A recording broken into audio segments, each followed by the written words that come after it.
Good afternoon. My name is London Lee. I'm with Team iBite, and today I'll be discussing e-commerce in real estate. Next. When discussing e-commerce in real estate, we must realize how it all began.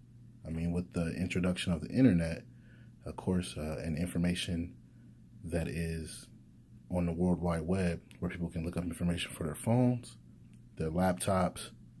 It's readily accessible information now on the internet. In 1981, 88% of home buyers read newspaper ads to find a home, and 8% used friends as an information source. This is a telling tale of how the internet changed everything. Newspapers obviously were a source of how information was given, and now you have the internet. As we do know, if you don't know, newspapers are actually decreasing while internet information and news is increasing. In 2016, 44% look for properties online first. Goes to show you, in 2016, instead of newspapers, magazines, or even asking friends, close to half people looking for a home looked online to buy properties first. Today, online listings have added virtual tours, allowing potential buyers to view potential homes and narrow their search to select a few. While the initial process may start online, home buyers traditionally turn to a trusted real estate agent for advice. Home buyers are now entering the market more educated and tech savvy than ever before, but they are ready to buy virtually. Now, if you have to understand, home buyers are now entering the market with things that they want. They can go online and view much needed information like the going price of a house in that market. They can also look at, if they're going to sell a home, the going price of their home in the area that they're trying to sell. This information is very important when you think about e-commerce in real estate. Next. Traditionally, there was a 10-step home buying process that we're going to discuss. So the 10 steps before were to shop for a mortgage, hire a real estate agent, make a list of needs and wants, search online home listings, visit open houses, make an offer and negotiate, get your loan approved, hire a housing inspector, wait for appraisal, buy a house after closing. Now, why are these 10 steps important?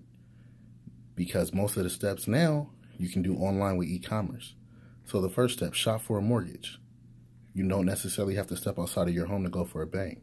If your credit is pretty good and you're already aligned with a bank, such as a credit union or one of the popular banks, a Chase or a Bank of America, you can log on to your account and get approved for a mortgage right then and there.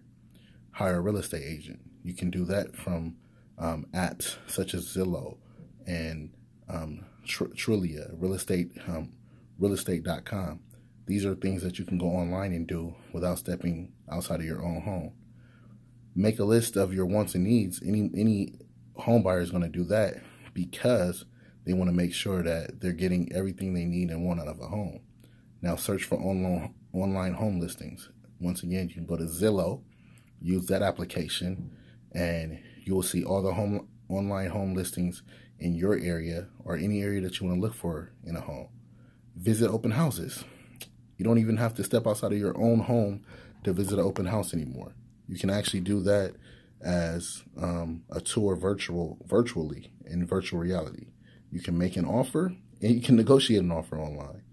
These are things that the age of technology are changing for millennials and other home buyers.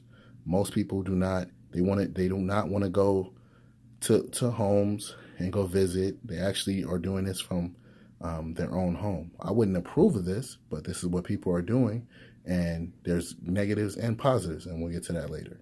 Next. Growth. So the information age has changed the world as we know it.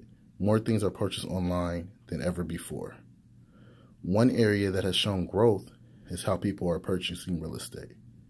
Of course, we talked about how people are purchasing real estate, but let me give you a fun fact. Did you know that we have built a website for China just to purchase real estate in the United States? People from China are sending cash offers to buy homes in the United States in places such as Seattle, which is close to Canada, because the U.S. does not put any property tax on people outside of the United States buying homes. Now, in Canada did used to allow people outside of their region to buy homes, but they started to see that their market was being overpriced and creating a bubble. So now they added a hefty property tax to people buying homes outside of their country. 94% of millennials and 84% of baby boomers went online to find their future homes, according to Forbes 2018. 94% of millennials. That's an important statistic. That means almost 100% of people that are not in the baby boomer generation went online to look for a home to purchase. Even social media has become a key component for advertising and selling homes. As you know, social media makes money off advertisement. One of the biggest advertisement agencies on social media is real estate. There we go. 99% of millennials search online websites compared to 89%. 89% of older baby boomers and 77% the silent generation. This is just a statistic that you can look at and you can view. It's pretty telling of the new market and how people are searching and buying homes. Next. Technology is transforming real estate. Next. The technology generation. 27% of agents and 21% of brokers spent between $501 and $2,000 on technology in the last 12 months. That means people are becoming entrepreneurs. They're no longer worried about brick and mortar businesses, going to work every day. They're actually spending money to work in the back office and basically build their internet presence up. Actually, people who buy homes, when you're looking for a real estate agent, you can see the statistics of that real estate agent for the past year, or a breakdown of whatever you would like to see if you want to go with that real estate agent to either buy or sell your home.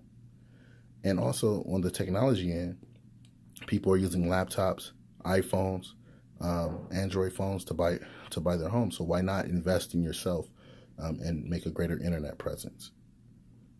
The top 3 tools that respondents plan on purchasing and replacing next year: iPad 16%, smartphone 15%, or digital camera 12%. The most frequently used operating system is Windows 7 at 38%. The most popular smartphones are iPhone 52%, Android 45%, and BlackBerry 3%. As you do know, Blackberries are almost obsolete. 91% of realtors use social media to some extent, which I discussed earlier. That's where most of the ad revenue is coming from social media websites such as Instagram, Facebook. The top places where realtors place their listings are Realtor.com, Zillow, and Trulia. These are things that we discussed earlier. These are some of the top applications if you want to buy homes. These are transforming the market tremendously. And when you're looking at the information age, this is important to understand how important these applications are to transforming the market in the new industry. People like myself and millennials, they necessarily don't want to deal with people. They actually want to have the power of their own to compare. Most people are pretty smart in technology. They want to compare the information that they have on their computers to what a real estate agent will tell them. So what it creates is ethics. Now that real estate agents, now that people have the power of their own hand, it's creating an ethical tool that they can use to make sure that they're getting the right real estate agent, to make sure that they're selling their property properly, or that they're buying homes properly.